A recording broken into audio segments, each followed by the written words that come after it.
I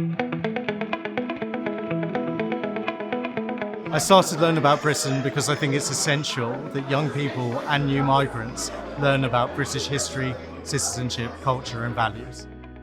Back in January, we had an email about a competition, and I was really keen to engage my students outside of the history classroom.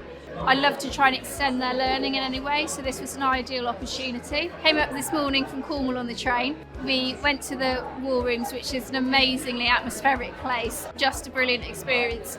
Doing the Learn About Britain, it helped me develop my research into aspects that I wasn't really that sure about.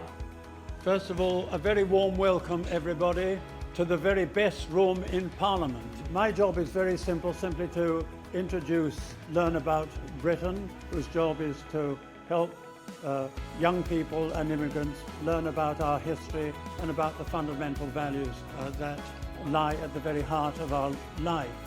I became involved in the belief that understanding history is fundamental to citizenship.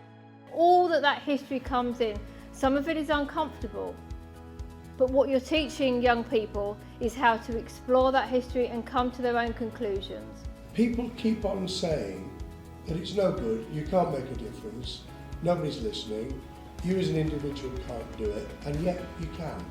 We educate in schools and provide training and resources to teachers, and we work with people who are new to the country to help them feel at home here. I met so many interesting, like-minded people, and I really enjoyed our conversations. So thank you so much for making London feel like home. They are like family for us because when we came here we was totally lost. They tell us about religion, history and culture. So they're sharing the history, so you can join the tours, for example, and the tours are running all around the historic parts of the UK. I'm seeing real people, whether young people or new migrants to our country, who are seeing the benefit of our work. We are in the house, at home.